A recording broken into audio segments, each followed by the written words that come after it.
परम शांति बाबूजी। बाबूजी, आज मेरा क्वेश्चन है सीक्रेट ऑफ मुक्ति एंड जीवन मुक्ति के ऊपर। आपने हमेशा से मुक्ति माने मोक्ष और जीवन मुक्ति के बारे में बड़ी गहराई से बातें समझाई है हमें। पर मैं ये चाहता था कि आज हम थोड़ा विस्तृत उसके अंदर गहराई से हम इसको चर्चा करें इसके ऊपर कि मोक्ष और मुक्ति क्या एक ही चीज़ है। आप बताइए। देखो, भक्ति मार्ग में लोग मोक्ष और मुक्ति को एक ही समझते हैं जी। मगर मोक्ष पाने के लिए, मुक्ति पाने के लिए अलग शास्त्रों के हिसाब से जो विधि है, शास्त्रोक्त विधि प्रमाण वो करते रहते हैं जी कि ये इसका मोक्ष हो गया, इसकी मुक्ति हो गई, इसी की आत्मा मुक्ति हो गई। तो मोक्ष जो होता है उनको ही ये भक्ति मार्ग वाले मुक्ति समझ लेते हैं, मगर ज्ञान मार्ग में मुक्ति अलग चीज है। अगर ज्ञान मार्ग में मुक्ति समझा जाए तो किसको कहेंगे मुक्ति? बाबू जी, हम पूछेंगे आपको ज्ञान मार्ग के बारे में। पहले आप ये क्लियर कर दें कि मोक्ष और मुक्ति एक ही चीज है या भक्ति मार्ग में एक ही मानते हैं। अच्छा, भक्ति मार्ग में एक ही चीज है और ज्ञान मार्ग में? ज्ञान मार्ग में मुक्ति अलग है और मोक्ष अलग है। तो आप थोड़ा सा बताइए कैसे। जैसे मोक्ष होता है जी। तो जब आत्मा उसको मोक्ष देने के लिए बहुत पुरुषार्थ करती है जी तो मुझे मोक्ष लेना है, मोक्ष लेना है जी तो वो आत्मा मोक्ष पाने के लिए जैसे अनेकों जन्म तक तपस्या करते हैं जी कि मुझे मोक्ष लेना है, मुझे मोक्ष लेना है। ये लोग मोक्ष को, जो ज्ञानी है, कई लोग ज्ञानी हैं, उसको ब्रह्मलीन भी कहते हैं, मुझे ब्रह्म में लीन होना है। जी जी जी उसको ही मोक्ष कह देते हैं। मगर ब्रह्म में लीन होना तो वो मुक्ति हो गई, समझ में आया ज्ञान के हिसाब से। ओके। तो जब ब्रह्म माने जैसे ब्रह्मांड का निराकार शिव होता है, वो लाइट है जी, परम प्रकाश है वो। जी जैसे सूर्य का अग्नि तत्व का गोला है, जी, ऐसे वो परम प्रकाश तत्व का गोला है। पर ये ब्रह्मांड का शिव या महाशिव? शिव शिव शिव की बात कर रहा हूँ। ओके महाशिव तो गैलेक्सी का मालिक है, वो तो बहुत बड़ा परम प्रकाश है। ओके वो तो ऐसे खरबों शिव का मालिक है। ओके। तो ये शिव, अभी शिव की बात करेंगे, जी, जी, बाकी अभी आगे शिव की बात अभी करेंगे। शिव की, निराकार शिव की बात करते जी, थे बिल्कुल बिल्कुल। कि वो ब्रह्म को निराकार, जो ब्रह्म ज्ञानी कहते हैं ना, ब्रह्मर्षि अपने आप को समझते हैं, जी जो ब्रह्म ज्ञानी है, ब्रह्मर्षि हैं, जी वो मतलब ब्रह्म में लीन होना चाहते हैं। ओके। इसलिए ये लोग, इनको ज्ञान है, ब्रह्म माना लाइट का प्रकाश, ब्रह्म माना लाइट का प्रकाश, परम प्रकाश को ये लोग ब्रह्म कहते हैं। पर ब्रह्म परमेश्वर निराकार को ही कहते हैं, ज्योतिर्लिंग कहते हैं, ज्योति स्वरूप जी उनको ज्योति स्वरूप मानते हैं और उनकी उपासना करते हैं। और ये समझते हैं कि मैं एक दिन उपासना करते करते करते उस ब्रह्म में लीन हो जाऊंगा, मतलब परम प्रकाश में मेरी आत्मा ब्रह्म में समा जाएगी। जी, ब्रह्म में समा जाएगी तो मेरी आत्मा का अस्तित्व तो नहीं हो जाएगा। उसी को ये मोक्ष कहते हैं और ज्ञान में मैं भी उसको मुक्ति समझता हूँ। ओके। तो आत्मा मुक्त हो गई ना। मुक्त माना, मुक्ति का मतलब है कि उसी आत्मा का अस्तित्व ही खत्म हो जाए, उसको मुक्ति कहेंगे। उसका अस्तित्व खत्म न हो जी तो उसको मुक्ति नहीं कहेंगे। ब्रह्म में लीन हो जाए, जी परम प्रकाश में समा जाए। जी जैसे एग्जाम्पल दूं, जो सागर है, जी सागर के अंदर से एक आत्मा जैसे एक बूंद है। जी जी तो ये सागर में वापस एक बूंद डाल दो तो अस्तित्व रहता है उसका? जी नहीं। तो ऐसी तरह जो परम धाम में शिव निराकार, जो परम प्रकाश है, जी ज्योति स्वरूप है, जी ज्योतिर्लिंग स्वरूप है, उसकी उपासना करने वाले वो उसको समाने के लिए उपासना करते हैं। कई हजारों साल तपस्या करते हैं। कैसे उपासना करते हैं उसकी एक विधि बता दूं। हाँ बताइए। क्योंकि देखो, हर कोई की उपासना अलग अलग होती है। ठीक है। कोई निराकार की उपासना करते हैं, कोई साकार की उपासना करते हैं, कोई देवी देवताओं की उपासना करते हैं। हर कोई की उपासना जी और ध्यान लगाने की विधि अलग अलग है। बाबूजी, बीच में रोकूंगा, क्या देवी देवता भी मुक्ति दे सकते हैं? मोक्ष दे देवी सकते हैं? देवता खुद मुक्ति के लिए पुरुषार्थ करे तब, क्योंकि तीसरे लोक में रहते हैं देवी देवता। ओहो उसकी आत्मा में शक्ति नहीं है कि वो तीसरे लोक से चौथे लोक में जाए, ओहो। स्वर्ग लोक से महालोक में जाए। ओके। उसकी आत्मा में शक्ति नहीं होती ना। तो वो तो फिर दोबारा थोड़ी शक्ति होती है, तब तक देवता बनते हैं, फिर वो फिर दोबारा मनुष्य बन जाते तो हैं। बाबूजी, जो मुक्ति पाने के लिए देवी देवता की उपासना कर रहे हैं इस धरती पे रह के, उनका क्या होगा? देखो, मोक्ष पाने के लिए केवल हमारा हिंदू शास्त्रों में एक ही रास्ता है, ब्रह्मलीन, ब्रह्म में लीन हो जाना। बिल्कुल। ये हमारे हिंदू शास्त्रों में है। जी मगर क्या करते हैं, उसके अलग अलग रास्ते हैं। अलग अलग उपासनाओं के रास्ते। पहले उपासना अलग अलग है वो समझो जरा, बेचारे जो अलग अलग रास्ता करके मोक्ष तो सब चाहते हैं, बिल्कुल मुझे चाहते ये जन्म मरण के चक्र में नहीं आना, 84 लाख योनि में नहीं हर इंसान चक्कर यही में- कहता है। हाँ, मोक्ष चाहना है ना। डेफिनेटली। तो मोक्ष के अलग अलग रास्ते, पहले समझो मोक्ष अलग अलग, मनुष्य अलग अलग रास्ते से कैसे जा सकता है। जी पहले जिनको कई जन्मों से मोक्ष का संकल्प लेकर जन्म मरण के चक्र में मनुष्य बनता है, तो अनेक जन्मों के अंत में उसको मोक्ष के लिए थोड़ी सी चांस मिलता है क्या। हाँ हाँ बाकी तो ये धरती पर इतनी माया है तो माया में फंस जाता है। बराबर। जो भी मनुष्य जन्म लेता है आत्मा, हम्म। तो क्या बन जाता है, man is a social animal. बराबर। तो सोशल एनिमल की तरह, एक सामाजिक प्राणी की तरह जानवर मिसल, सर्प मिसल, कोड़ी मिसल जैसी आत्मा बन जाती है। बराबर। मगर अनेकों जन्मों का संकल्प लेकर उसको मुझे मोक्ष पाना है इसलिए मुझे तपस्या करना है, ऐसे दृढ़ संकल्पों के साथ आत्माएं जन्म लेती हैं। तो कई ऐसी दृढ़ संकल्प वाली आत्माएं जो होती है, उनको पता है कि ये माया है, मोह है, अगले जन्म का उनको ज्ञान होता है बचपन से, थोड़ा थोड़ा इमर्ज होता है जी। तो बचपन से ही वो भाग के जंगलों में चली जाती है जी। और वहां जंगलों में जो ऋषि मुनि बैठे हैं, जी। इनके आश्रमों में रहकर वो बोलते हैं मुझे मुक्ति का ज्ञान तो वो इमर्ज कर लेती है ना, क्योंकि आत्मा बहुत पावरफुल है। जी। क्योंकि कई जन्मों के, अनेक जन्मों का संकल्प है जी। कि मुझे मोक्ष चाहिए, मोक्ष चाहिए, मोक्ष चाहिए। तो हर जन्म में मोक्ष मोक्ष के लिए संकल्प चलते, तो अनेकों जन्म के मोक्ष के संकल्पों के बाद जी। एक जन्म में उसको मोक्ष पाने का चांस मिल जाता है। और जब मोक्ष पाने का चांस मिलता है तो उसको पता है कि अब ये जन्म, ये मैं घर गृहस्थ में रहूंगा, ये संसार में रहूंगा, ये माया में रहूंगा तो फिर फंस जाऊंगा, फिर दोबारा फिर मुझे जन्म लेना पड़ेगा, फिर कर्म बंधन में आऊंगा। इसलिए कर्म बंधन से मुक्ति पाने के लिए ऐसी आत्माएं बहुत ज्ञानी होती हैं। ओके। और अनेकों जन्म में घर गृहस्थ में रहकर भी वो मोक्ष पाने के लिए बहुत थोड़े थोड़े ज्ञान मार्ग में चलती हैं। पर बापूजी यहाँ पे मुझे समझना ये इम्पोर्टेंट है कि क्या सपोज 5 जन्म मैंने बहुत तप किया, उसके बाद क्या मोक्ष होगा, कि जब कल्प प्रलय होगा या जब शिव कालाग्नि पैदा करके सब आत्माओं को अपने अंदर संभालेगा तब मोक्ष होगा? ये बहुत इंपॉर्टेंट क्वेश्चन है मेरे लिए। हाँ, मगर जो भक्ति मार्ग की मोक्ष की बात हो रही है ना, वो तो लास्ट मोमेंट है। ओके। वो तो उसी टाइम पर, तो जब शिव, जैसे अर्ध प्रलय, प्रलय, कल्प प्रलय, तो महाकल्प प्रलय में जब वो शिव काल, ब्रह्मा के 100 साल पूरे हो जाते हैं तो ब्रह्मांड का समय पूरा हो जाता है। जी जी जी। तो शिव सूर्य में प्रवेश करके काल अग्नि पैदा करके पूरे ब्रह्मांड को जलाकर भस्म कर देता है जी। तो उसमें आत्मा भी जलकर भस्म हो जाती है ना काल अग्नि में। ओके। काल माना समय की अग्नि में खत्म हो गया, समय खत्म हो गया तो काल अग्नि। जी। तो ये बहुत अंतिम समय है ना। मगर वो तो ब्रह्मा का 100 साल है, ब्रह्मा का 100 साल को ज्ञानी है, ज्ञानी है तो उसको पता है ना, अभी तो ब्रह्मा का दूसरा पराग चल रहा है जी। ब्रह्मा का पहला पराग माना ब्रह्मा के 50 साल पूरे हो गए जी। अब तो उसको पता है कि ये महाकल्प प्रलय में तो बहुत टाइम है, अब महाकल्प प्रलय में ही आत्माओं को मुक्ति मिलती है।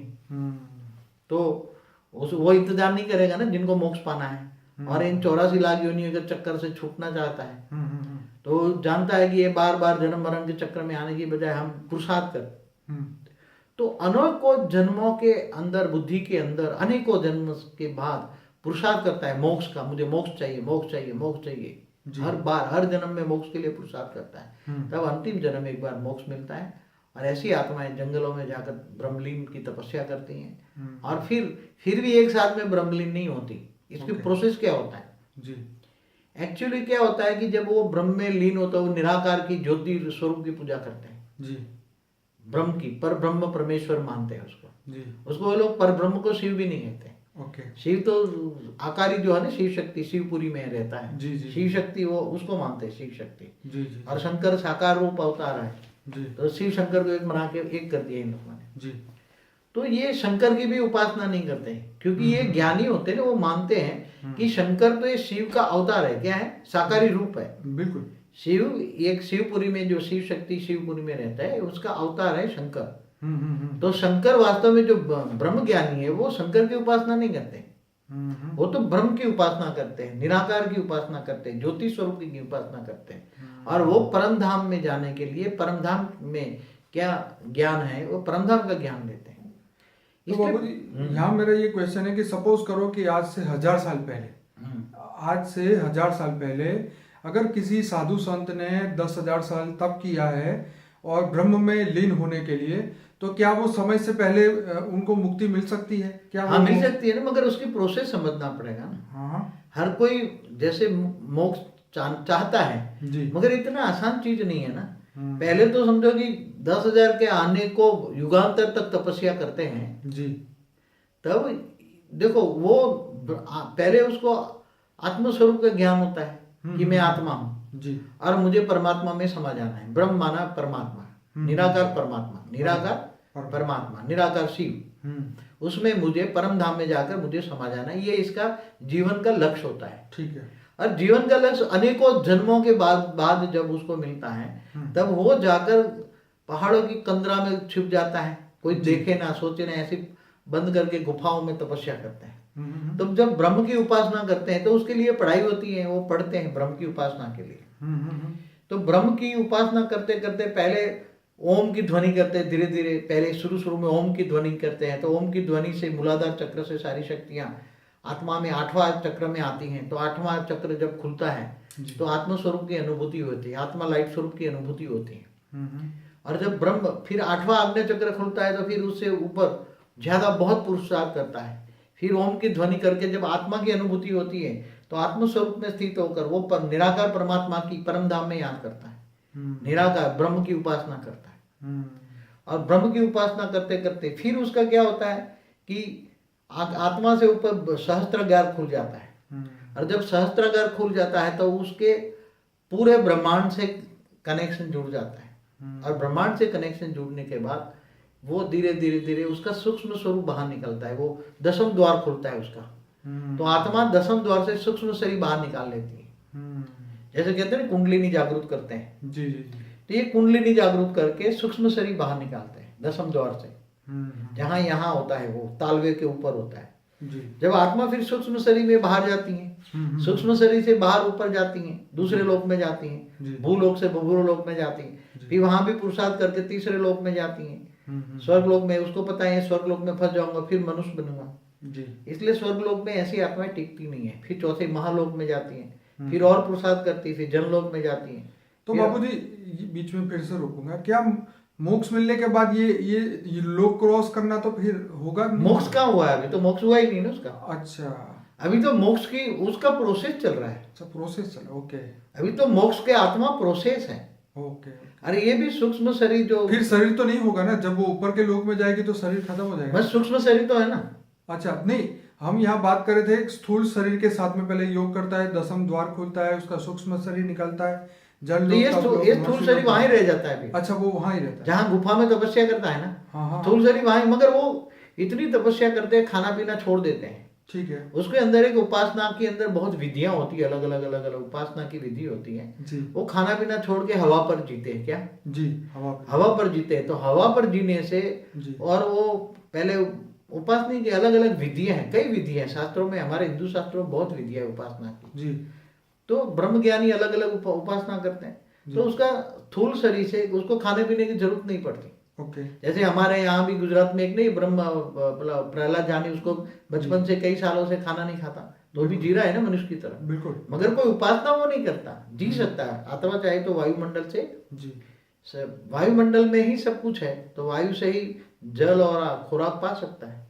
मगर उसको तो आत्मा की अनुभूति करने के लिए, आत्मस्वरूप की अनुभूति करने के लिए ओम की ध्वनि करता है। ओम की ध्वनि करने से कुंडलिनी जागृत हो जाती है और वो भी बहुत टाइम लगता है, बहुत टाइम लगता है। ऐसा नहीं है कि वो 10-15 दिन है, उसको कम से कम 12 साल का ब्रह्मचर्य हो जी, तब उसकी अंदर की जो मूलाधार चक्र में पड़ी हुई शक्तियां ऊपर उठती हैं, ऊर्ध्वगामी होती हैं और धीरे धीरे 8वां चक्र में आत्मा में आती हैं।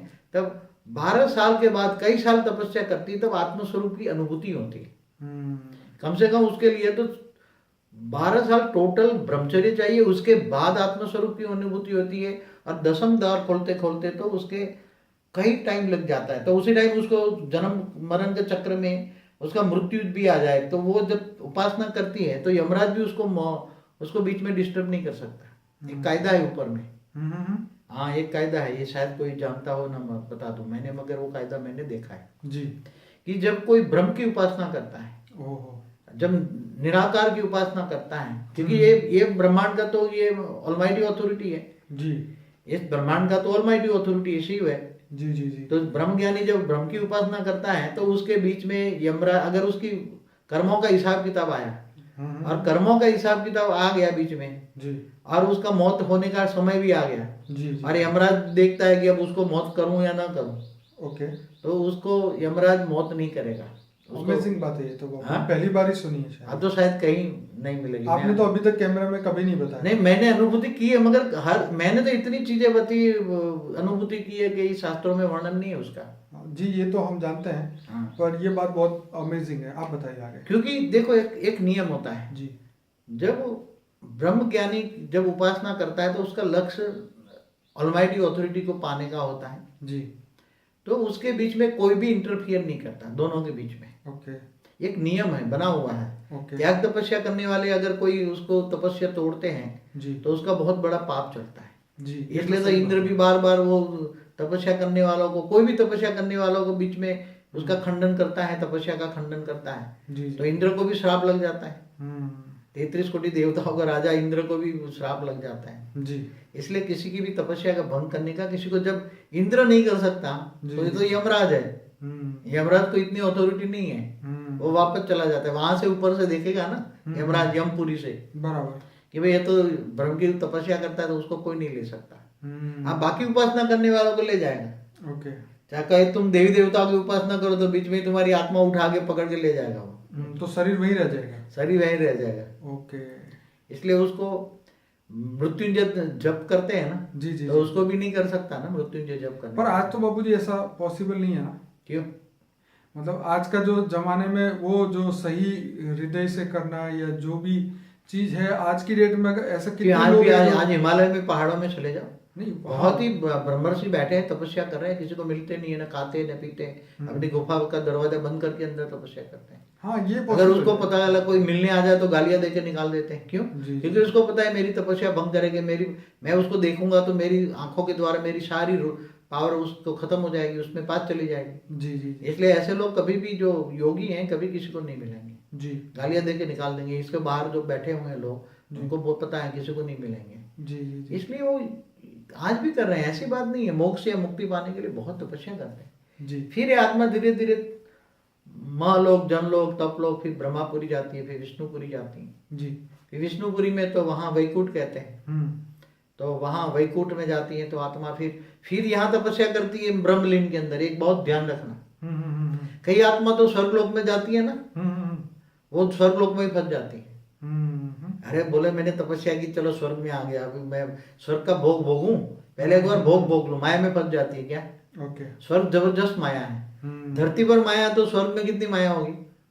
सही बात है। हाँ, तो वहां स्वर्ग में फंस जाती है ज्यादातर आत्मा। ओके। मगर जो उनको ज्ञान पता है कि ये स्वर्ग माया है और मैं फंस जाऊंगा तो फिर बाद में मेरी शक्तियां खत्म होने पर मैं दोबारा मनुष्य बनूंगा, जी। फिर दोबारा पुरुषार्थ करना पड़ेगा, ओके। दोबारा तपस्या करनी पड़ेगी। इसलिए वो फंसते नहीं है, स्वर्गलोक को रुकते नहीं, वहां से सीधे स्वर्गलोक से महालोक जाते हैं। फिर वहां भी बड़े बड़े ब्रह्मर्षि महर्षि वो उसको तपस्या सिखाते हैं। ज्यादातर ब्रह्मर्षि और महर्षि एक ही होते हैं। ब्रह्मर्षि को ही महर्षि कहते हैं, महर्षि माना महाऋषि जी। अब ब्रह्मर्षि जो ब्रह्म ज्ञानी है, निराकार को मानते हैं, ज्योति स्वरूप की उपासना करते हैं, जी तो वो है ब्रह्मर्षि। जी फिर महालोक से जनलोक, तपलोक भी जाती है, ब्रह्मापुरी से ऊपर विष्णुपुरी भी जाती है। तो वैकुंठ में जब कोई भी आत्मा जाती है तो थोड़ा विश्राम करती है, जी चलो मुझे जाना है ऊपर शिवपुरी होकर परम धाम जाना है। जी उसको ज्ञान तो होता है, जी मगर मैं थोड़ा आता है तो विष्णु को मिल लूं, तो कभी विष्णु के दर्शन के लिए तपस्या वहां भी करता है, उपासना करता है, चलो विष्णु को मिल के जाऊं।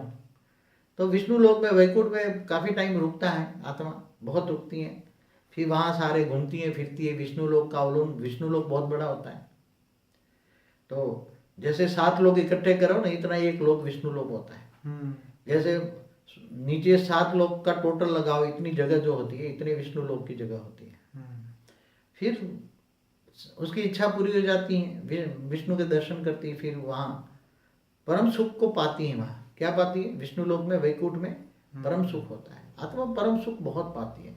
फिर परम सुख से भी आत्मा वैसे थक जाती है, क्या करना है, परम रोज एक ही प्रकार का सुख मिलेगा, है वैरायटी सुख है वहां, वैरायटी।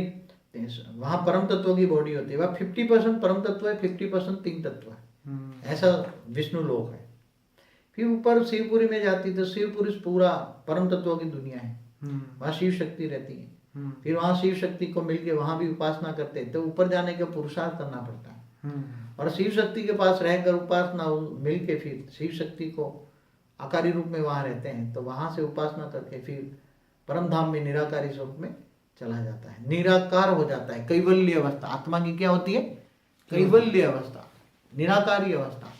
शरीर कोई भी प्रकार का शरीर हो, चाहे स्थूल शरीर हो, चाहे सूक्ष्म शरीर हो, चाहे कारण शरीर हो, चाहे महाकारण शरीर हो, मगर एक शरीर कर्मों का बंधन है जी। जब आत्मा कर्मातीत अवस्था हो जाती है, आत्मा कर्म बंधन से मुक्त हो जाती है, तो निराकार बन जाती है और निराकार परम धाम में एंट्री मिलती है। परम धाम में कोई भी शरीर उसको नहीं होता, आत्मा निराकार हो जाती है। तो इस ब्रह्मांड के परम धाम में पहुंचती है। हाँ, तो इस ब्रह्मांड के परम धाम में शिवपुरी में जाती है, तो शिव वहाँ निराकार रूप में होता है जी। और शिव को परम धाम में वो ब्रह्मलीन अवस्था में उसके अंदर उसकी इच्छा तीव्र गति से होती, तो ब्रह्म में समा जाती कई बार आत्माएं। चलो, पावर एक परम प्रकाश है, तो परम तेज में, परम प्रकाश में वो आत्मा जाके समा जाती है, तो उसका अस्तित्व खत्म हो जाता है, उसको मुक्ति कहते हैं। मगर जब वहां जाती है तो वो परम ज्ञानी हो जाती है, आत्मा निराकारी अवस्था में परम ज्ञानी हो जाती है। ओके। उसको ये ज्ञान हो जाता है कि मेरे पास अब इतना ज्ञान है, मैं शिव समान हो गई, जीव से शिव बन गई। क्या बन गई? जीव से शिव बन गई, शिव समान बन गई। तो उसको ज्ञान होता है कि मैं यहाँ परम धाम से अब महापरम धाम मन महाशिव को प्राप्त कर सकता हूँ। उसको ज्ञान होता है क्योंकि शिव समान बन गई ना, शिवत्व आ गया। शिवत्व आ गया, तो उसकी आत्मा में थोड़ी परम तत्व आ गई। तो परम तत्व आने से शिवत्व को पा लेता है, शिवत्व को पाने से फिर वो महाशिव की ओर जाने की अंदर वृत्ति होती है, उसकी वृत्ति महाशिव को पाने की होती है। तो वहां से फिर धीरे धीरे पावर भर के फिर एक वहां कई निराकारी आत्माओं का ग्रुप होता है परम धाम। और बाबूजी उस समय उसका स्थूल शरीर जो है तो धरती लोक में होगा या नहीं होगा? वो तो खत्म हो जाएगा ना, वहां जो पड़ा है पड़ा रहेगा, और क्या यहाँ तो कोई क्योंकि सड़ जाएगा ना शरीर, तो शरीर तो पड़ा पड़ा सड़ जाएगा, अगर वो गुफा में है तो सड़ जाएगा ना। वो तो ये जाने की प्रोसेस भी बहुत लंबा है, समय चाहिए। क्या समझते हैं? ब्रह्मापुरी तक जाने के लिए प्रोसेस, विष्णुपुरी में रहे तो ब्रह्मापुरी की 1 सेकंड बराबर धरती पर 1 लाख साल होता है। तो बाबूजी इसका मतलब ये हुआ कि जो वाकई में आज की डेट में हिमालय की गुफा में बैठ के कोई भी तपस्या कर रहा है, इसका मतलब वो वहां तक नहीं पहुंचा। आज उसका जो साकार में है जी, उसकी आत्मा अंदर है, तो समझ लो अभी आत्मा पुरुषार्थ कर रही है। क्या कर रही है? ओके। मगर मैंने जो शास्त्रों में पढ़ा है ना जी, कि मोक्ष पाने के लिए आत्मा ये ऋषि मुनि हजारों साल तपस्या करते हैं। कितनी? जी बिल्कुल, हजारों साल, कई युगांतर तक। समझ में आया? जी, कई युगांतर, युगांतर तो समझते हैं, 4 युग को एक युगांतर कहते हैं। जी जी जी। और कलयुग 4,32,000 साल का होता है, इससे डबल द्वापर, इससे 3 गुना त्रेता। तो बाबूजी जब युग बीत रहे होंगे तब तो उनको पता चलता होगा कि इतने युग बीते, कि समय का नहीं पता होगा। अरे वो कई युगांतर के बाद हम पूछते हैं, क्योंकि मुझे पता है ना 4 युग पूरा होने पर अर्ध प्रलय होगा जी, प्रलय भी हो जाएगा, तो पहाड़ों की टोच पर जाके तपस्या करते हैं ताकि मनवंतर भी पूरा हो जाए ना। 71 युगांतर होकर एक मनवंतर भी पूरा हो जाए, मनुष्य सृष्टि का टोटल विनाश हो जाए, तो भी उसका विनाश नहीं होगा, क्योंकि वो कई कल्प तपस्या करते हैं। तीनों लोग खत्म हो जाए तब कल प्रलय में उसको पता लग जाता है कि ये कल प्रलय होने वाला है। समझ में आया?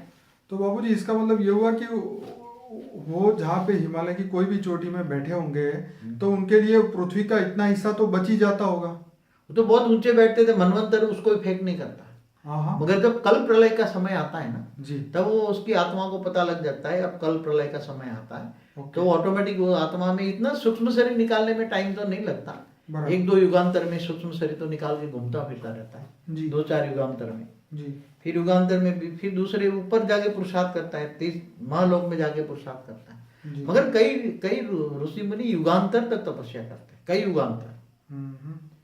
तो फिर ऊपर चले जाते कई युगांतर। क्यों? क्योंकि अगर कई जन्मों का कर्मों का हिसाब किताब पूरा करना है तो कई जन्मों का हिसाब किताब पूरा करेगा तब आत्मा में पावर आएगी ना। ये तो बात ठीक है। अब आत्मा में पावर आएगी तो उसका कारण शरीर चार्ज होगा जी। अब कारण शरीर चार्ज होगा तो फिर वो कर्मातीत अवस्था आएगी, तब सूक्ष्म शरीर निकलेगा ना। पांच तत्व देखो, पांच तत्व, तीन तत्व, परम तत्व, ये सभी का अलग अलग हिसाब किताब होता है। ये देखो गुह्य कर्मों की गुह्य गति का राज सुनो। जैसे पांच तत्वों का कर्मों का हिसाब किताब पूरा हो गया तो आत्मा में इतनी पावर आ गई, आत्मा में पावर आई तपस्या से, तो आत्म स्वरूप की अनुभूति होते है तो सूक्ष्म शरीर बाहर निकल जाता है, दसम द्वार खुल जाता है। तो पांच तत्वों का कर्मों का हिसाब किताब पूरा हो गया उसका। अब मृत्यु लोग ये खत्म हो गया, अब सूक्ष्म लोक में जाएगी। अब दूसरे लोग जाकर तपस्या करेगी तो उसका सूक्ष्म शरीर में वायु तत्व का प्रभाव ज्यादा होता है दूसरे लोक वाली आत्माओं का। फिर वायु तत्व हल्का हो जाता है और आकाश तत्व, तपस्या से आकाश तत्व बढ़ता है। और जब आकाश तत्व, शरीर के अंदर तीन तत्व हैं, आकाश, वायु और अग्नि। जब वायु तत्व का प्रभाव ज्यादा होता है तब ऊपर उड़ नहीं सकती, जा नहीं सकती। और आकाश तत्व तपस्या करती तो आकाश तत्व का प्रभाव ज्यादा बढ़ता है। जब आत्मा नष्टो मोह हो जाती, इच्छा मात्रम अविद्या हो जाती तो आकाश तत्व का प्रभाव ज्यादा होता है। और जब आत्मा तत्व का प्रभाव ज्यादा होता है तो वायु तत्व कम होता है, तो ऊपर जाने की शक्ति आत्मा में आती है। और धीरे धीरे ऊपर जब वायु तत्व का प्रभाव छूट जाता है फिर आकाश तत्व, उसकी बॉडी आकाश तत्व की हो जाती है, तो वहां ब्रह्मापुरी पहुंच जाता है। स्पीड बढ़ जाती है फिर धीरे धीरे ऊपर जाने की, तो ब्रह्मा को मिल के जाती है। तो ये सब बहुत लंबी प्रोसेस है, इतना कोई ये समझे कि एक सेकंड में ब्रह्मलीन हो गया है, कोई आसान चीज नहीं है। मगर क्या है कि ये जन्म मरण के चक्र से फिर तीन तत्वों का हिसाब किताब पूरा हो जाए तो फिर विष्णु लोक पहुंचेगा तो वहां परम तत्व का हिसाब किताब रहा है, वो अंदर कारण शरीर का हिसाब किताब है। अब कारण शरीर का हिसाब किताब पूरा करेगा तो महाकारण शरीर में जाएगा, तो महाकारण शरीर माना शिवपुरी। तो शिवपुरी में महाकारण शरीर भी मुक्त करना है। क्या करना है? पहले स्थूल शरीर का हिसाब किताब कर्मा, स्थूल शर्म तत्वों का हिसाब किताब पूरा करना है, माना मनुष्य जीवन का कर्मों का हिसाब किताब। क्योंकि अनेकों जन्म अगर मनुष्यों से आता है तो अनेकों साथ कर्म बंधन आया है। अब अनेकों साथ के कर्म बंधन जो आत्मा में रिकॉर्डिंग पड़ा है, उसका कारण शरीर में रिकॉर्डिंग पड़ा है, तो वो कर्मों का हिसाब किताब कैसे चुकता करेगा? योग बल से करेगा। अब योग बल से जब कर्मों का हिसाब किताब चुकते करेगा तो उसकी आत्मा में पावर कैसे आएगी? जब एक स्थूल शरीर का कारण शरीर चार्ज हो जाएगा। मन स्थूल शरीर का कारण शरीर आकाश शरीर, आकाश तत्व, आकाश तत्व तैयार हो गया तो वो उसके फिर आत्म स्वरूप की अनुभूति होगी, दसम द्वार खुल जाएगा तो सूक्ष्म शरीर आए। अब सूक्ष्म शरीर का कर्मों का बंधन है तो ये दूसरे लोक में गई, भूलोक से भूभुरु लोक में गई, वहां भी तपस्या की तो स्वर्ग लोक में गई। तो जैसे जैसे सूक्ष्म शरीर हल्का हो जाता है फिर अंत में आकाश तत्व का शरीर रहता है। ब्रह्मापुरी में आकाश तत्व ज्यादा होता है तो आकाश तत्व पहुंचती है तो ब्रह्मापुरी में पहुंच जाती है, विष्णुपुरी, शिवपुरी, परम धाम ऐसे। मगर जब उसको शिवत्व आ जाता है, शिव बन जाता है जी, तब उसको इच्छा हो जाती है कि मैं महाशिव के पास जाऊं। गैलेक्सी के बीच में महाशिव माना महाब्रह्मांड का मालिक, गैलेक्सी का मालिक। आज ऐसे अरबों ब्रह्मांड, अरबों सोलर सिस्टम माना अरबों ब्रह्मांड, एक सोलर सिस्टम माना एक ब्रह्मांड, ऐसे अरबों ब्रह्मांड एक गैलेक्सी में घूम रहे हैं। तो फिर वो आत्मा धीरे धीरे पुरुषार्थ करके जो महाशिव के बाहर महाविष्णु होता है, महालक्ष्मी, महाविष्णु, फिर महाब्रह्मा, फिर महाइंद्र, तो वो डायरेक्ट नहीं जा सकती मगर वहां महाइंद्र के पास जाती है, वहां भी पुरुषार्थ करना पड़ता है। वो आत्मा इससे बाहर 6 लेयर होते हैं, महाइंद्र के बाहर 6 लेयर होती है। पहले 6 लेयर में एंट्री मिलेगी, फिर वहां पुरुषार्थ करके महाइंद्र की परमिशन से महाब्रह्मा के पास जाएगी, महाब्रह्मा की परमिशन से महाविष्णु के पास जाएगी, और महाविष्णुपुरी होती है, महाविष्णुपुरी, महाविष्णुपुरी से फिर महाशिवपुरी होती है। महाशिवपुरी वहां जाने के बाद महाशक्तियों को मिलता है, महाशिव नहीं मिलता। वहां 16,000 महाशक्तियां होती है, वो पूरी गैलेक्सी को चला रही है, पूरी आकाश गंगा को चला रही है, महाशक्ति होती है। 16,000 चारों राउंड में होती है, वो मिलती है। महाशक्ति माना वो अपनी माँ को मिलता है, क्योंकि फिर उसको आभास होता है कि मैंने बहुत सब कुछ पा लिया, अब और जाने की कोई इच्छा नहीं है। तो फिर महाशक्ति कहती है कि तुम्हें क्या चाहिए, वो चाहिए तो वरदान भी दे दे। वो अगर वो आत्मा चाहती है कि नहीं मुझे ब्रह्मांड बनाना है तो उसकी इतनी पावर भर देती है तो वापस जाके वो ब्रह्मांड सर्जन कर सकता है, वो शिव बन गया। शिव से दोबारा एक पावर इतनी आ जाती है तो वो ब्रह्मांड बना सकता है वो। मगर कई बार होता है नहीं मुझे तो महाशिव महापरम धाम है, महापरम प्रकाश है, उसमें समा जाकर अंदर अपना अस्तित्व खत्म कर देना है, तो उसको मुक्ति चाहिए, तो वहां महामुक्ति कहेंगे उसको। क्या कहेंगे? महाशिव में समा जाना, महाब्रह्म में समा जाना। महाप्रकाश में समा जाना, हो तो महामुक्ति हो गई। मगर ज्यादातर फिर वो कई लोग लालच में आ जाते हैं, चलो मुझे ब्रह्मांड रचना है, मैं मुझे पावर दे दो तो ब्रह्मांड रचता है। फिर बोलता है कि महाशिव को रचा हूँ, महाशिव को मिला हूँ, महाशक्ति को मिला हूँ, तो फिर मुझे आगे जाना है परम महाशिव के पास। कई आत्माएं इच्छा रखती हैं, तो ये महाशिव उसका दादा हो गया, शिव उसका बाप हो गया, महाशिव उसका दादा हो गया। अब चलो मैं अपने दादा परदादा को मिलता हूँ, तो उसके पास आत्मा में शक्ति अगर हाई क्वालिटी है, ब्रह्मा ने जब हाई क्वालिटी फरिश्ता सर्जन किया, उसी क्वालिटी की हाई आत्मा है, तो वो यूनिवर्स में जा सकती है परम महाशिव के पास, तो फिर वो ट्रैवल करेगी। तो ऐसी कई आत्माएं एक साथ में ट्रैवल करती है निराकारी अवस्था में। समझो 1000-2000 आत्माएं निराकारी स्वरूप में एक पावर का गोला बनाकर उसमें परम महाशिव के पास जा सकती है, गैलेक्सी के बीच में जा सकती है। मगर वहाँ बहुत बड़ा संघर्ष है, वहाँ जाने के लिए बहुत टाइम लगता है, और जाते जाते जाते बहुत बेहिसाब समय लग जाता है। इसलिए कर सकती, जा सकती, पहुंच सकती है, ऐसा नहीं है। उसकी प्रकाश, उसकी स्पीड कितनी होती है जाने की? परम प्रकाश की स्पीड होती है। जैसे प्रकाश की स्पीड होती है अंदाजन 3 लाख किलोमीटर पर सेकंड होती है, तो ये परम प्रकाश की स्पीड तो उससे कई गुना स्पीड होती है, मतलब लाखों करोड़ों गुना स्पीड होती है। प्रकाश की गति से परम प्रकाश की स्पीड लाखों करोड़ों गुना स्पीड होती है, इसलिए वो ट्रैवल करती रहती है। मैंने एक वीडियो में बोला है ना, जर्नी ऑफ सोल, उसमें बोला, सोल में आपने बताया। हाँ बताया है। तो ये हो गई मुक्ति। और जो आत्मा अजर अमर अविनाशी का उसको होता है, तो जीवन मुक्ति हो गई ना। परम धाम में अगर मुक्ति नहीं चाहिए तो जीवन मुक्ति हो गई। महाशिव के, महाशक्ति के पास गई तो जीवन मुक्ति है वहां।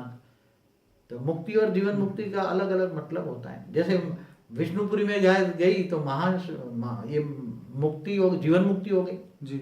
जीवन में होकर अनुभव करना मुक्ति का जी। जैसे वैकुंठ में है तो वहां जीवन में है ना, मगर मुक्त स्वरूप है ना, आत्मा आजाद है ना, कर्म बंधन से आजाद है ना, कर्म बंधन में नहीं है। तो वैकुंठ में जीवन मुक्ति होती है, तो शिवपुरी में भी जीवन मुक्ति है, परमधाम में भी जीवन मुक्ति है, महापरमधाम में भी जीवन मुक्ति है, परम महापरमधाम में भी जीवन मुक्ति है। तो इसको जीवन मुक्ति कहेंगे। तो आत्मा जब लीन में समा जाए, लवलीन अवस्था में ब्रह्मलीन हो जाए, तो वो मुक्ति होगी।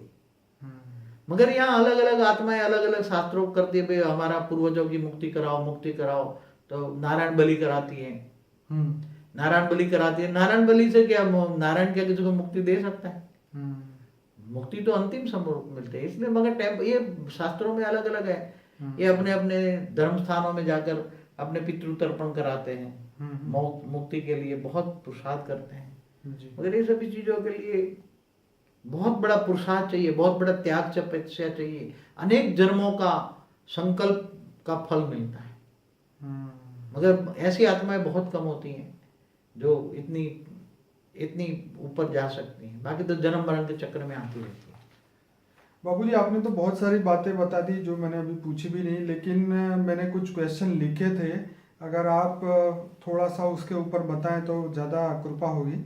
जैसे मैंने लिखा है कि क्या जीवन और मृत्यु से ऊपर जाना मुक्ति कहा जाएगा एक नॉर्मल आत्मा की? हाँ। अभी तक जो आपने बात की वो तो बहुत उच्च आत्माओं की बात की, बहुत हाई क्वालिटी आत्माओं की बात है जी। देखो, जन्म मरण के चक्र से छूटकर ऊपर जाए, जैसे स्वर्ग लोक में जाए जी। हाँ, तो स्वर्ग लोक में जाने के तो कहते हैं ना, वो स्वर्ग लोक गया, क्या गया? स्वर्ग गया। मगर वो आत्मा की तो मुक्ति नहीं होगी ना, वो टेम्पररी, उसको जीवन मुक्ति कहेंगे। जीवन में है मगर वो मोह और माया में फंस गया तो उसको मुक्ति का अनुभव नहीं है। वो तो स्वर्गलोक में तो मोह माया है, तो माया भी बंधन है, तो उसको जीवन मरण से चक्र से ऊपर कैसे कह सकते हैं? क्या क्वेश्चन है? जीवन मरण के चक्र से ऊपर, हाँ, उसको मुक्ति कहेंगे। जैसे जीवन और मृत्यु से ऊपर जाना उसे मुक्ति कहेंगे। देखो, जैसे स्वर्गलोक में जाता है तो स्वर्गलोक में वहां मृत्यु नहीं है, मगर आत्मा की पावर खत्म हो जाती है तो आत्मा नीचे आ जाती है। नीचे आ जाती है मृत्यु लोक में, और फिर यहाँ जन्म मरण के चक्र में आती है। फिर उससे ऊपर जब महालोक में आत्मा जाती है तो वहां जन्म मरण से चक्र से पूरी हो गई। महालोक में जन्म मृत्यु नहीं होता, बराबर। महालोक में जन्म मृत्यु नहीं है, ठीक है। वहां तपस्या करते हैं महर्षि, ब्रह्मर्षि, बड़े बड़े ऋषि मुनि बैठे हैं जो ऊपर चौथे लोक से महालोक से जनलोक जाने की पुरुषार्थ करते हैं। तो वहां जन्म मृत्यु नहीं है, तो उसको जन्म मरण से भी परे कहेंगे ना, तो उसको मुक्ति नहीं कहेंगे ना, वो जीवन मुक्ति अवस्था कहेंगे। ठीक है बाबूजी, तो क्या आत्मा जन्म लेना न चाहे तो उसे मुक्ति कहेंगे? मगर एक बात समझना चाहिए, हम्म। आत्मा जन्म लेना ना चाहे हाँ और आत्मा के अंदर कर्म बंधन है, अनेकों जन्मों का हाँ, कर्मों हाँ, का हाँ, हिसाब किताब है, बिल्कुल। तो उसको पहले एक व्यवस्था थी कि जो धर्मराज था वो चित्रगुप्त का बुक्स में वो एंट्री हुई थी ना, भाई ऊपर जाता है बस तेरे को यहाँ जन्म लेना है, यहाँ जन्म लेना है, बराबर हिसाब किताब था ना वहाँ। बराबर। तो यहाँ भी आज भी आत्मा को कर्म बंधन लागू पड़ता है। आत्मा की अपनी कर्म बंधन की स्टेज छोड़कर या कर्म बंधन छोड़कर कोई भी आत्मा जन्म मरण से चक्र से छूट नहीं सकता। तो बाबूजी जो प्रेत अवस्था में आज की डेट में है, क्या वो मुक्ति उनको देखो मिलेगी? पहले तो प्रेत कौन बनते हैं ये सोचो पहले। प्रेत की अवस्था क्या है, प्रेत योनि क्या है? हाँ, जैसे 84 लाख योनि है ना, उसमें एक प्रेत योनि है। बराबर। जैसे मनुष्य योनि है ऐसे एक प्रेत योनि है। ठीक है जी। अब प्रेत योनि के अंदर जो बैठी हुई जो आत्मा है जी वो तो बहुत महापापी मनुष्य होते हैं ना। जी जी जी। हाँ, और महापाप करते हैं और अंत में मनुष्य जब मर जाता है तो अंतमति सो गति होता है जी तो उसकी सदगति नहीं हो सकती, जी। इसलिए वो ऐसी आत्माएं प्रेत योनि में भटकती रहती है। बिल्कुल। अब प्रेत योनि में जो आत्मा भटकती है जी उसकी आत्मा के अंदर इतनी नेगेटिविटी भरी हुई है, उसका सूक्ष्म शरीर के अंदर इतनी नेगेटिविटी भरी होती है, जी जी जी। इतना कचरा भरा होता है, अनेकों जन्म के अंदर राग द्वेष ईर्ष्या भरी पड़ती है। तो ऐसी आत्मा की मुक्ति जीवन मुक्ति की इच्छा भी नहीं होती ना। प्रेत योनि में जाने वाली आत्मा इतनी दुष्ट आत्मा होती है कि मरने के बाद किसी से बदला लेना है तो किसी के शरीर में प्रवेश करके बदला लेगी, किसी के घर में बैठी रहेगी, मंदिरों में बैठी रहेगी, फिर कोई देखेगा उसके घर चली जाएगी। तो जैसे मनुष्य के अंदर राग द्वेष ईर्ष्या है वही बन के प्रेत योनि में जाते हैं। तो प्रेत योनि वाली आत्माएं कभी भी जन्म मरण के चक्र से बाहर निकलने का पुरुषार्थ नहीं कर सकती, इच्छा भी नहीं कर सकते। पुरुषार्थ तो बहुत दूर की बात है। अच्छा। अंदर इच्छा ही नहीं आएगी। एक बात बताऊं, यार चारों ओर पूरा तालाब में कीचड़ भरा हुआ है, ठीक है, अब उसके अंदर कोई स्नान करने कोई मनुष्य गिर जाता है अंदर क्या पड़ेगा, वो तो कीचड़ वाला हो जाएगा, कीचड़ वाला हो गया ना। हाँ। तो प्रेत योनि में रहने वाली ऐसी ब्लैक कीचड़ भरी हुई आत्मा है। अब उसको तुम क्या कहोगे, उसको तो देखो तो काली छाया दिखेगी, क्या दिखेगा? काली छाया, काली छाया, परछाई, परछाई, काली काली काली होगी, उसके अंदर अच्छा ही कुछ भी नहीं। उसे प्रकाश का नेगेटिव रूप परछाई। हाँ, तो प्रकाश है ही नहीं अंदर, नहीं। हाँ। आत्मा के अंदर प्रकाश ही नहीं है। प्रकाश हो तो व्हाइट दिखेगी ना बॉडी उसकी, बराबर, व्हाइट बॉडी दिखेगी। और व्हाइट हो तो देवता बन जाएगी, ऊपर चली जाएगी, देवता लोक में चली जाएगी, दिव्य लोक में चली जाएगी, तीसरे लोक में चली जाएगी, स्वर्ग लोक में चली जाएगी। इसलिए ऐसे प्रेत योनि में कभी भी हमेशा याद रखो, भूत प्रेत योनि में जाने वाली आत्माएं इतनी दुर्गति को पाती हैं, इतनी हजारों साल भटकने के बाद फिर दोबारा मनुष्य अवतार में आती है, या भी कहीं ऐसी योनि में। तो बाबूजी क्या ये बात सही है कि जो प्रेत योनि में वो चाहते हैं कि हम मनुष्य फिर से जन्म ना ले, तो क्या प्रेत योनि में भी उसको कर्म का हिसाब चुकाना पड़ेगा वहां पर? देखो, कर्म बंधन तो उसकी आत्मा में कारण शरीर में रिकॉर्ड है ना। हाँ, बराबर, कहाँ रिकॉर्ड है? कारण कर्मों के कारण कारण शरीर बनता है, बराबर। कारण शरीर माने ऐसी कि आत्मा का आकाश तत्व का शरीर है, ठीक है, आकाश तत्व का शरीर में उसके अंदर परम आकाश नहीं है, ठीक है। तो ऐसी आत्माएं इतनी हाई क्वालिटी की नहीं होती कि वो अच्छा सोचे अच्छा कर्म करे, इसलिए वो चाहे, ये ऐसी चाहेगी नहीं, वो ऐसी आत्मा कि मैं जन्म मरण के चक्र से ऊपर चाहूंगी। ऐसी आत्मा कौन चाहेगी?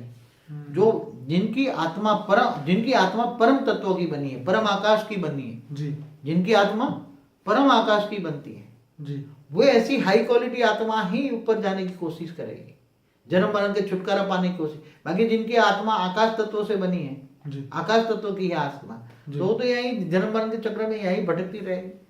अच्छा बाबूजी, जो व्यक्ति जो ज्ञान समझने की उसके पास शक्ति ही नहीं है, चाहे वो जिंदा मनुष्य है चाहे वो प्रेत योनि में है, वो ज्ञान समझने की उसमें बुद्धि नहीं है, इंटेलेक्चुअल पावर ही नहीं है, तो उनका क्या होगा? उनको मुक्ति मिलेगी, क्या मिलेगा? वो तो ऐसे ही हमारे जो शास्त्रों के हिसाब किताब में बताया ना कि जन्म मरण के चक्र में आती रहेगी, भटकती रहेगी बस, और उसको क्या है, ऊपर जा नहीं सकती नहीं, ये तो दूसरे लोग में भी जा नहीं सकते। धरती ग्रेविटी को क्रॉस नहीं कर सकती, 200 किलोमीटर तक धरती ग्रेविटी है ना जी, उसको ग्रेविटी का भी कायदा लागू पड़ेगा। उसको 3 तत्वों में वायु तत्व भारी है, ओके तो वायु तत्व भारी है तो धरती जैसे वायु तत्व को खींचती है ना, जी ऐसी तरह उसका वायु तत्व, उसकी शरीर में वायु तत्व भारी है, जी तो उसका शरीर को भी धरती ग्रेविटी खींचेगी। ओके तो धरती की ग्रेविटी को क्रॉस नहीं कर सकती ऐसी आत्माएं, तो इसलिए 200 किलोमीटर ऊपर भी नहीं जा सकती। तो बाबूजी ये मुक्ति पाने का तो क्या एक ही रास्ता है, ज्ञान योग, या कोई और भी रास्ता है? देखो, कोई भी चीज आपको पानी है, जी आपको जैसे डॉक्टर इंजीनियर बनना है, जी तो उसके लिए क्या पढ़ाई पढ़ते हो ना, बिल्कुल। कि ऐसे डॉक्टर इंजीनियर बन जाते हैं? ना बिल्कुल, कितने साल पढ़ते हो? बहुत आधी जिंदगी। आधी जिंदगी पढ़ते हैं डॉक्टर इंजीनियर बनने की, और फिर पढ़ाई बनने के बाद मर गया तो वो डिग्री काम में आएगी? नहीं आएगी। तो ऐसी तरह ये हमारे शास्त्रों में, वेदों में, उपनिषदों में ये पढ़ाई है। मुक्ति पाने के लिए पढ़ाई है, ब्रह्म ज्ञान है जी। तो ब्रह्म ज्ञान लेना पड़ता है। ओके। बिना ज्ञान तो कुछ भी तुम पा नहीं सकते। तो बाबूजी जो नास्तिक है, ज्ञान भक्ति योग कुछ भी नहीं करते, तो उनका क्या, वो भूत प्रेत योनि में? वो तो प्रेत योनि में जाएंगे, भूत प्रेत योनि में भटकते रहेंगे, फिर दोबारा कहीं ना कहीं भटक, फिर जानवर भी बन सकते हैं। ऐसा क्या है, जानवर बनेंगे दूसरी योनि में। हाँ, तो मैं ये भी पूछना चाह रहा था, क्या ये सब प्रेत योनि वाली आत्माएं जीवात्मा बन के जानवर योनि में क्यों नहीं जाएगी ना? ओके। जाती है, इसमें क्या है, 84 लाख योनि में जाती है, वो गलत बात नहीं है। ओके। आत्मा में शक्ति कब बहुत विक्रम पाप करती है, अनेकों जन्म पाप करती है। ओके। तो आत्मा में शक्ति नहीं रहती, उसके संस्कार जैसे कुत्ते जैसे बन गए तो अगले जन्म में कुत्ता बनेगा। ओके। तो जानवर जैसे बन गए तो जानवर बनेगा। संस्कार जैसा होगा, ऐसी आत्मा में जो संस्कार है ऐसी योनि में जाएगी। तो बाबूजी आज तक की डेट में क्या किसी व्यक्ति को मुक्ति, जीवन मुक्ति कुछ मिला है? मिलता है, क्यों जाते हैं, ब्रह्मलीन अवस्था वाली जाते हैं। पूरी प्रोसेस होती रहती है ब्रह्मांड में। क्या, अच्छा, ये चलता ही रहता है? हाँ, हमेशा चलता रहता है। अच्छी आत्माएं ऊपर जाने की कोशिश करती है, ओके। और ऊपर से अच्छी आत्माएं भी नीचे आकर जन्म लेकर धरती पर अच्छा पुरुषार्थ करती हैं। ऐसा कुछ नहीं है, निरंतर ये प्रोसेस चलती रहती है। अच्छा। पूरा जो लोग है ना, 7 लोग, जी जी जी, वो भरा पड़ा है। 7 भूपुरु लोग, स्वलोक, महालोक, जनलोक, तपलोक, ब्रह्मापुरी, विष्णुपुरी, शिवपुरी भरा पड़ा है पूरा। और परम धाम में बेहिसाब आत्माएं रहती हैं। ओहो। परम धाम में निराकारी अवस्था में कैवल्य ज्ञानी, ओके। निराकारी अवस्था में पूरा ज्ञान हो जाता है। ज्ञान स्वरूप हम कहते हैं निराकार स्टेज को। तो बहुत भरा पड़ा है, पूरा ब्रह्मांड भरा रहता है, ऐसे कोई जरूर। और दूसरे ब्रह्मांड वाले भी हमारे ब्रह्मांड में आते जाते रहते हैं। ओके। हाँ, जैसे एक घर में दूसरे घर नहीं जाते आप लोग भी। बिल्कुल बिल्कुल। एक ब्रह्मांड एक घर है, शिव का एक घर है, तो दूसरे महाब्रह्मांड से, गैलेक्सियों से आते जाते रहते हैं, यूनिवर्स से भी आते जाते रहते हैं। ये तो बहुत अमेजिंग बात बताई हाँ? बाबूजी। आज तक तो किसी के मुंह से ये बात तो सुनी ही नहीं जो आप अभी बता रहे हैं। दूसरे ब्रह्मांड वाले भी है, हर कोई के ब्रह्मांड एक शिव का घर है। क्या है, एक ब्रह्मांड माना एक शिव का घर। क्या है, तो ये महाशिव का एक मोहल्ला हो गया। क्या हो, गैलेक्सी क्या हो गई? जी जी। महाशिव का एक मोहल्ला हो गया, एक गांव हो गया। क्या हो गया? और यूनिवर्स क्या हो गया? एक शहर हो गया। और महाशिव का यूनिवर्स एक जी, महाशिव का शहर हो गया। जी जी जी। हाँ, तो उसमें घूमते फिरते रहते हैं। बाबूजी, अगर किसी आत्मा को मुक्ति दिलानी है तो क्या क्या करना होगा? क्या कोई मनुष्य दूसरे मनुष्य को मदद कर सकता है, जैसे योगदान देना? देखो, एक बात बताओ, मनुष्य किसी को भी हेल्प क्या कर सकता है? हाँ, मनुष्य मनुष्य आत्मा की कैपेसिटी क्या है? आप सोचो कभी। खुद जो मनुष्य दूसरों को मदद करना चाहता है जी, मगर वो खुद की हेल्प कर सकता है? जी नहीं, खुद जाता है। वो तो खैर वो डिसीजन लेगा कि मैं पहले जाऊं या किसी की हेल्प करके जाऊं। कैसे ले जाएगा? वो अपना ज्ञान नहीं, पूरा करेगा और अपने लग जाएगा काम। ऐसा कहते हैं, खुद मरे बिना स्वर्ग में नहीं जा सकता। हाँ, ये तो है। हाँ, हाँ, आत्मा मनुष्य जब मर जाए तो बाद में स्वर्ग जाएगा ना। हाँ, ये बात भी है। हाँ, कि जीते जी स्वर्ग जाए। त्रिशंकु बनना है क्या उसको? जी, न तो त्रिशंकु की कहानी सुनी है ना। हाँ, विश्वामित्र ने त्रिशंकु को ऊपर जीते जी स्वर्ग में ले जाने का वरदान दिया। बिल्कुल। हाँ, तो ऐसा त्रिशंकु बन जाएगा। तो जब जो विश्वामित्र थे, जी, उसको ब्रह्मर्षि पद पाने के लिए बहुत साल, ब्रह्मर्षि पद पाने के लिए, जी, मतलब ब्रह्मर्षि पद पाना ये बहुत बड़ी, कई युगांतर जन्म मरण के चक्र में आती तब ब्रह्मर्षि पद पाता है। बिल्कुल। हाँ, तो ये जो महाविश्वामित्र थे ना, उसको ब्रह्मर्षि पद कई तपस्या के बाद भी नहीं मिला उसको। हाँ हाँ, क्योंकि ऐसे ही उल्टा पुल्टा काम कर रहा था विश्वामित्र। Okay, okay. था तो क्षत्रिय राजा था ना जी, उसकी कहानी पूरी है। तो ये जब ब्रह्मर्षि पद पाने के लिए भी ब्रह्म ऋषि का पद पाना, जी। ये भी बहुत बड़ी बात होती है। तो बाबूजी यहाँ वाला मनुष्य, जैसे मेरा मकसद कहने का मतलब ये था कि कोई अगर अपने दादा परदादा कहीं लोक में बैठे हुए हैं, उनको मदद करने के लिए कुछ यहाँ से करना चाहे, धरती लोक से कोई प्रेशर डाल सकता है क्या? ज्यादा से ज्यादा पितृ तर्पण करते हैं। क्या करते हैं? हाँ, ये तो एक सिस्टम है यहाँ पे। नहीं, धरती इसकी लोक समझने की बात है हाँ। कि तुम्हारे पूर्वज पहले चांद पर रहते थे। जी तो रावण सीरियल में भी बताया था और शास्त्रों में भी बताया है, मनुस्मृति में भी लिखा है जी कि जब उसको पितृओं को भूख लग जाती थी जी तो ये ब्राह्मणों में प्रवेश करते थे जी जी जी और बड़े बड़े यज्ञ करते ब्राह्मणों को, फिर वो मांस आदि खिलाते थे। ब्राह्मण भी मांस आदि खाते थे पहले, हाँ, अपने हाँ। वेदों उपनिषदों में लिखा हुआ है। जी जी जी उसको डिनाई को रावण ने उसी चीज को ऑब्जेक्ट किया था जी जी कि तुम ये गौ हत्या क्यों करते हो। रावण ने ऑब्जेक्ट किया था जी क्योंकि उसी में बताया कि जो पितृ ये कहते थे कि जो ऊपर से आने पितृ तर्पण करना है, जी। अगर जो पितृ गौ मांस खाता है तो वो 8 महीना तक उसको भूख नहीं लगती। ये तो बात सही है। मैंने भी कुछ पढ़ा था कि मछली नहीं खाओ है तो वो। 1 साल तक भूख नहीं लगती या हाँ, तो गाय का मांस खाने वाले को ज्यादातर भूख नहीं लगती, हाँ। लंबा समय तक भूख नहीं लगती। हाँ हाँ और हाँ दूसरे जानवर खाने से महीना भूख लगती, 2 महीने भूख लगती, 3 महीने में हाँ, फिर हाँ। वो ब्राह्मणों में प्रवेश कर जाते हैं। अब ब्राह्मण जो खाते थे उसमें आत्मा प्रवेश कर गई, उसके पूर्वज। हाँ हाँ तो हाँ। पितृ तर्पण कराते, ये सब लिखा है, मनुस्मृति में भी लिखा है, वेदों उपनिषदों में भी लिखा है। और रावण सीरियल आई थी उसमें भी रावण ने भी अपोज किया था कि ये जानवरों की हत्या न की जाए।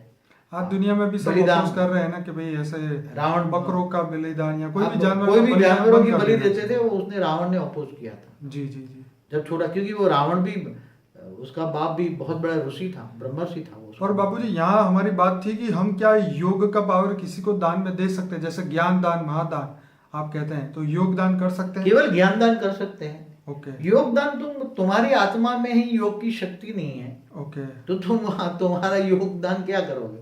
ओके। आजकल क्या एक नई सिस्टम निकले, दूसरों को एक चैनल बना रहे हैं हाँ हाँ। पावर देने के लिए। वो बीमार है उसको पावर आजकल यही चलता है व्हाट्सएप के ग्रुप में, भाई ये बीमार है, बाकी के लोग इनको पावर दे सकते थे, ये दे वो दे, पर रियलिटी में क्या होता है वो मगर एक बात बताओ, उससे होता है क्या? मैं एक बात बताऊं, जी मैंने अपनी एक वीडियो में बताया था ना, वो पावर ट्रांसफर पावर क्या करते हैं उसको, वो जैसे रेकी वाले नहीं पावर देते हैं हाँ, हीलिंग उसको, हीलिंग हीलिंग। हीलिंग। एक अपनी वीडियो बनी थी पावर। हाँ, सीक्रेट ऑफ हीलिंग के अंदर बताया आपने। हाँ, तो हीलिंग में क्या है, एक दूसरे को पावर हील करते हैं ना। जी। अरे भाई, तेरे अंदर कूड़ा कचरा भरा हुआ है, हीलिंग करने वाले के अंदर ही गुस्सा भरा हुआ है, तो उसके अंदर गुस्सा ट्रांसफर करोगे? ये तो तुम्हारे अंदर है ही क्या?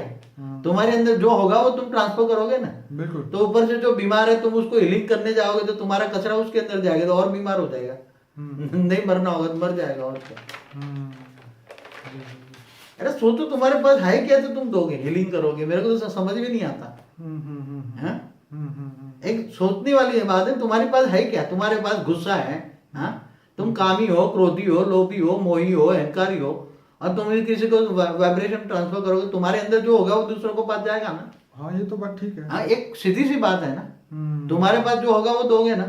तुम्हारे खुद के पास शांति नहीं है, मन की शांति नहीं, तुम दूसरों को क्या शांति दोगे? शांति दान करो। क्या शांति दान करोगे भाई?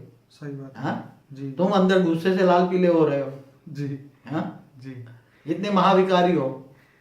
बापूजी, तो जब शिव काल अग्नि पैदा करके और आत्माओं को अपने रोम रोम में समा देते हैं, तो उसको मुक्ति कहेंगे या जीवन मुक्ति वो कहेंगे? जो रोम रोम में समाने वाली बात है ना, जी वो महाशिव करता है। ओके। महाशिव महाकाल प्रलय में अनंत कोटि शिव नहीं ब्रह्मांड- करेगा ये काम? शिव तो साधारण अग्नि पैदा करता है ओह। सूर्य में प्रेस करके। अच्छा। जो रोम रोम में समाने वाली बात है ना, वो अच्छा, वो महाशिव महाकाल अग्नि पैदा करके हाँ। अनंत कोटि ब्रह्मांडों को अपने रोम रोम में समा लेता है। बराबर। एक ब्रह्मांड उसके रोम में, एक सेल माना एक ब्रह्मांड उसका। महाशिव के जितने सेल है इतने ब्रह्मांड। तो बाबूजी, आपने एक और बात भी बोली थी, जो आत्मा परम तत्व की बनी हुई है, जो ऊपर के पर ब्रह्म में से आपने बताया था डायरेक्ट हाँ, बनी है, हाँ। तो उन आत्माओं को मुक्ति मिलेगी या जीवन मुक्ति? देखो ऐसा है, जो एक सीधी सी बात है, समझो कि कोई आत्मा हमारे ब्रह्मांड में जी महा गैलेक्सी से महाशिव की कैटेगरी की, वहां महाशिव की रचना आती है, ठीक है और वो परम तत्वों से बनी है, ठीक है और वो हमारे ब्रह्मांड में आती है, ठीक है और एक साधारण मनुष्य बन जाती है। ठीक है। तो वो तपस्या करके ये आती तो देखने के लिए, अनुभव करने के लिए आती है कि मनुष्य अवतार क्या है, मैं जरा देखूं। मगर ये 2 4 5 जन्म लेगी, फिर वो उब जाएगी, फिर वो तपस्या करके ऊपर जाने की कोशिश करेगी। तो काल अग्नि के समय पर वो जो शिव की जो रचना है वो जलकर भस्म हो जाएगी। अच्छा। मगर ऐसी आत्माएं शिव से हाई कैटेगरी वाली जो आत्मा है जी। वो जलेगी नहीं, वो उससे पहले उसको पता लग जाएगा, वो दूसरे छोड़कर चली जाएगी, ओके। उसको जला नहीं सकता। परम तत्वों की आत्माएं काल अग्नि में नहीं जल सकती। ओके। केवल आकाश तत्व वाली आत्मा ही काल अग्नि में जलकर खत्म हो जाती है। तो परम आकाश से बनी हुई आत्माएं खत्म नहीं होती परम तत्वों से। ओके। तो बाबूजी अब थोड़ा सा जीवन मुक्ति के बारे में बताइए। अभी तक जो बताया सब कुछ मुक्ति के बारे में, अब जीवन मुक्ति के बारे में बताइए। देखो, जीवन मुक्ति माना ज्ञान के अंदर इसका मतलब ये होता है, ये बात आपने ही समझाई, आज तक हमने कहीं ये बात नहीं पढ़ी, नहीं, यही आपने बताया था कि ये सबसे उच्च अवस्था है। हाँ, तो जीवन मुक्ति अवस्था महान ऊंची अवस्था होती है। ओके। जैसे एक मनुष्य है जी। उसको होता है कि मैं पुरुषार्थ करके जीवन मुक्ति में मुझे जाना है। जी। तो धीरे धीरे मनुष्य अवतार पुरुषार्थ करके ब्रह्म स्वरूप को याद करता है जी। या गीता के भगवान को याद करता है, मगर गीता का भगवान कृष्ण को शरण में जाता है। जी। तो वो गीता का भगवान कौन? जी। जो तुम्हें जीवन मुक्ति अंदर जाना है तो जी। कहाँ जाना है तुम्हें? पहले तो जीवन मुक्ति अवस्था क्या है? जीवन मुक्ति अवस्था माना अमरलोक। क्या? अमर पद। जी। जहां तुम आत्मा मुक्त अवस्था में रहती है। कहाँ? ओके। परम धाम। ओके। जहां आत्मा मुक्त अवस्था होती है, अमर लोक। तो आत्माएं मुक्त हो जाती है। आत्माओं के साथ कर्म बंधन कोई नहीं होता। ओके। आत्माओं का जब कर्म बंधन होता है, कर्मातीत अवस्था होता है, तब उसको जीवन मुक्ति की अवस्था कहते हैं। जब कोई भी कर्म बंधन, तब आत्मा परम धाम में चली जाती है। आत्मा कैवल्य अवस्था निराकारी होती है। तो उसको परम धाम में जाना है, तो परम धाम में जाने के लिए कौन से किसकी उपासना करें, ये पहले सोचेगी ना। कि अगर तुम विष्णु की उपासना करो तो विष्णुपुरी में जाओगे, बराबर। मगर विष्णु की पुरी वो परम पद नहीं है, वो तो वैकुंठ है। जी। वैकुंठ से भी वापस आत्मा आ सकती है धरती पर। अब शिवपुरी को जाओगे तो शिवपुरी तक जाओगे, मगर डायरेक्ट तो परम पद जाना है। तो गीता का भगवान ने कहा है, तू सर्वधर्म परित्यज्य मामेकम शरणम मम। जी। तो ये कृष्ण का भगवान जो है, गीता का भगवान जो है, वो ऑलमाइटी ऑथोरिटी है। उसने बोला, मुझे सूर्य की भांति मेरी परम तत्व की रोशनी है, सूर्य की भांति मुझे याद कर, निराकार परम प्रकाश को याद कर। क्या कर? मैं हूं निराकार परम प्रकाश को याद कर, तो मैं तुझे अंत में तुझे कहाँ ले जाऊंगा? परम धाम में, उच्च पद में ले जाऊंगा। परम धाम में माना जीवन मुक्ति, जहाँ जीवन है मगर कर्म बंधन नहीं है, इसलिए मुक्ति है। कर्म बंधन से मुक्ति, ऐसी आत्मा की स्टेज, उसको जीवन मुक्ति कहते हैं। कोई कर्म बंधन नहीं, निराकारी अवस्था। जब निराकारी अवस्था होता है तब ज्ञान स्वरूपम होती है, दिव्यानंद स्वरूपम होती है। तब आत्मा दिव्य अनुभव करती है, दिव्य स्वरूप का अनुभव करती है। दिव्यानंद स्वरूपम, निजानंद स्वरूपम, परमानंद स्वरूपम, परम आनंद का अनुभव करती है, उसको जीवन मुक्ति कहते हैं। मगर जब जीवन मुक्ति में फिर वो जागती है महापरम धाम में, महाशिव के पास जाती है, तो वहां महाजीवन मुक्ति कहेंगे। क्या कहेंगे? जी। इस परम धाम में उसको जीवन मुक्ति कहेंगे, महापरम धाम में जाएगी तो जीवन मुक्ति कहेंगे। आगे यूनिवर्स में जाती है, महापरम शिव के पास, महापरम धाम में, महापरम धाम में जाती है, तो वो परम महाजीवन मुक्ति, महाअमरलोक। परम धाम है अमरलोक, महाअमरलोक, महाब्रह्मांड गैलेक्सी, महाशिव, महाअमरलोक। इससे आगे परम महाअमरलोक, इससे आगे और भी परम परम परम महाअमरलोक है। मल्टीवर्स के ऊपर भी जाओ, मल्टीवर्स जो है उससे ऊपर भी जाओ, जहाँ ऑलमाइटी ऑथोरिटी रहता है, उसके पास जाओगे तो ऊंचते ऊंच परम धाम है वो। तो उसको परमानेंट अमरलोक कहेंगे। क्या? परमानेंट जीवन मुक्ति। क्या? बेहद की जीवन मुक्ति कहेंगे। क्या कहेंगे? जी। मुक्ति, महामुक्ति, परम महामुक्ति, परम परम परम महामुक्ति, और अंत में बेहद की जीवन मुक्ति, माना बेहद का अमरलोक। कभी भी जीवन मरण के चक्र में नहीं आएंगे, ऊंचते ऊंच परम धाम में चली जाएंगे। तो बाबूजी, ये अवस्था सिर्फ परम तत्व से बनी हुई आत्मा ही प्राप्त कर सकती है, या इस धरती लोक पे बनी हुई, जो इस भूमंडल में बनी हुई आत्मा जो है वो भी प्राप्त कर सकती है? देखो, हमारे यहाँ पहले आत्माओं की कैटेगरी तुम्हें समझनी पड़ेगी जी। हमारे धरती पर वेरियस क्वालिटीज ऑफ आत्मा है। कितनी? जी। वेराइटी। जैसे इस ब्रह्मांड की शिव की रचना है, जी। ब्रह्मा द्वारा जो सृजन किया गया ना, जी जी, वो रचना भी है। जी।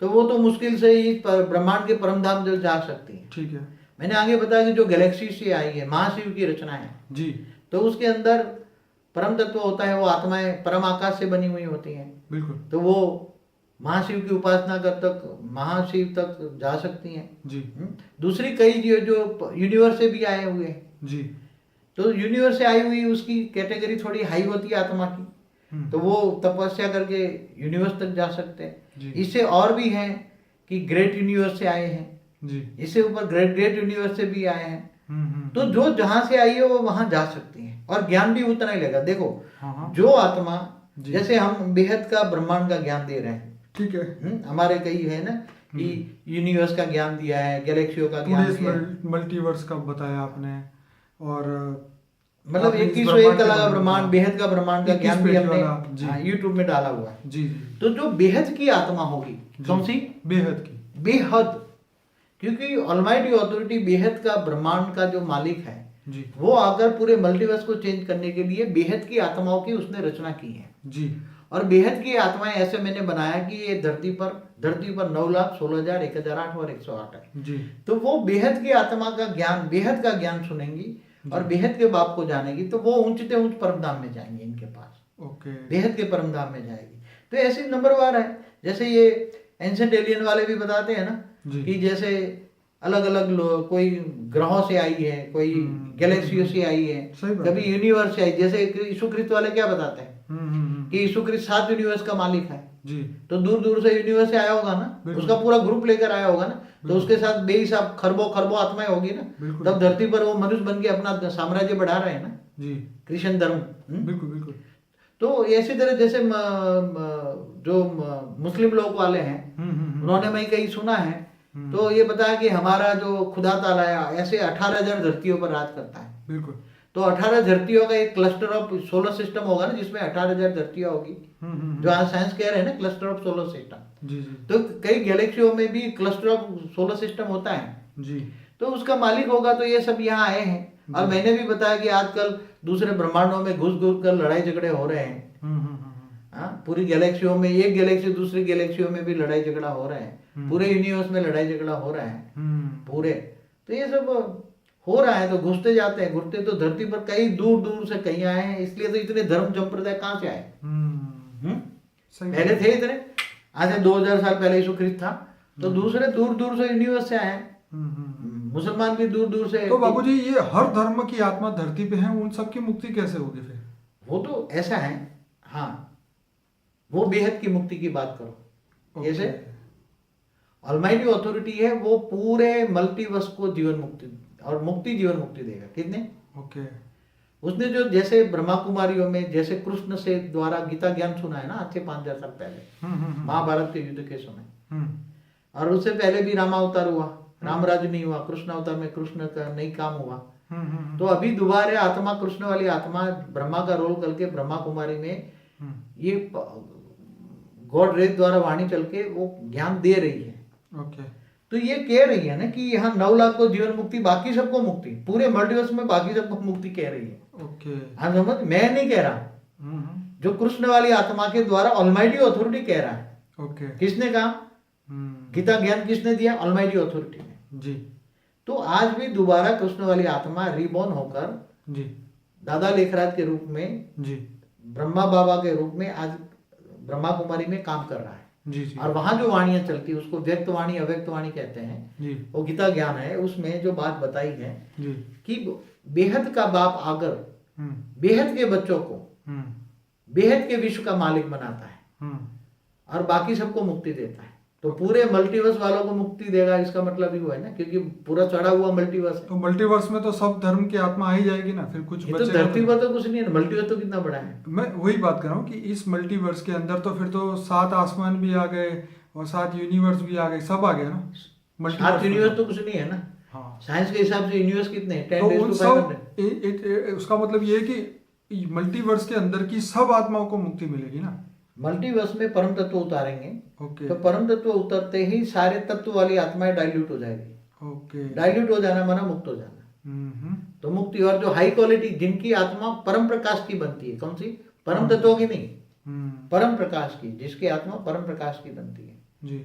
वो ही जीवन मुक्ति में जाएगी ऊपर, और वो भी ऊंचे ऊंच परम धाम में जाएगी। ओके वही उसने कृष्ण वाली आत्मा ने कहा हुआ है। जी इसलिए मुक्ति जीवन मुक्ति का काम होना ही है। एक पल में पूरे मल्टीवर्स में मुक्ति, बाकी सबको जीवन मुक्ति, एक पल में जीवन मुक्ति जी और मुक्ति।